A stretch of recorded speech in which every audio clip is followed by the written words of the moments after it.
Other humiliations were included in the attacks and helped link the cases beyond the rarity of a two-man rape team. Ballard, as the third watch detective, had been the responding detective on both cases. She then handed the cases over to the day watch detectives from the Hollywood Division Sexual Assault Unit. Lisa Moore was a member of that three-detective unit. Since Ballard worked the shift when the attacks had occurred, she was informally added to the team. In past years, a pair of serial rapists would have immediately drawn the attention of the sex crimes unit that worked out of the police administration building downtown as part of the elite robbery homicide division. But City Hall cutbacks in police funding had seen the unit disbanded, and sex assault cases were now handled by the divisional detective squads. It was an example of how protesters, demanding the defunding of the police department, had achieved their goal in an indirect way.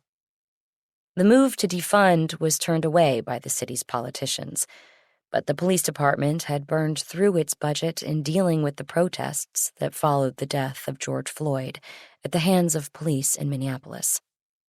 After weeks of tactical alert and associated costs, the department was out of money, and the result was freezes on hiring, the disbanding of units, and the end of several programs. In effect, the department had been defunded in several key areas. Lisa Moore was a perfect example of how all of this led to a downgrade in service to the community. Rather than the Midnight Men investigation going to a specialized unit with many resources as well as detectives who had extra training and experience in serial investigations, it had gone to the overworked and understaffed Hollywood Division Sexual Assault Team, which was responsible for investigating every rape, attempted rape, assault, groping, indecent exposure, and claim of pedophilia in a vast geographic and population-dense area. And Moore was like many in the department since the protests, looking to do as little as possible between now and retirement, no matter how far away it was. She was looking at the Midnight Men case as a time suck, taking her away from her normal 8-to-4 existence, where she dutifully filed paperwork the first half of the day and conducted minimal investigative work after that, leaving the station only if there was no way the work could be done by phone and computer. She had greeted her assignment to work the midnight shift with Ballard over the New Year's holiday as a major insult and inconvenience. Ballard, on the other side of that coin, had seen it as a chance to get closer to taking down two predators who were out there hurting women. "What do you hear about the vax?" Moore asked. Ballard shook her head. "Probably the same as you hear," she said. "Next month, maybe." Now Moore shook her head. "Assholes," she said.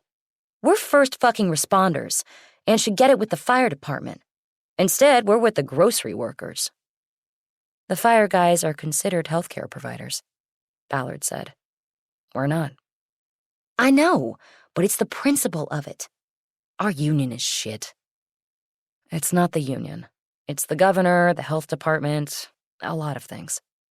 "Fucking politicians." Ballard let it go. It was a complaint heard often at roll calls and in police cars across the city. Like many in the department, Ballard had already contracted COVID-19. She had been knocked down for 3 weeks in November, and now just hoped she had enough antibodies to see her through to the vaccine's arrival. During the brooding silence that followed, a patrol car pulled up next to them on Moore's side in one of the two southbound lanes. "You know these guys?" Moore asked as she reached for the window button. "Unfortunately," Ballard said. "Pull your mask up." It was a team of P2s named Smallwood and Vitello, who always had too much testosterone running in their blood. They also thought they were too healthy to contract the virus and eschewed the department-mandated mask requirement. Moore lowered the window after pulling her mask up. "How's things in the tuna boat?" Smallwood said, a wide smile on his face.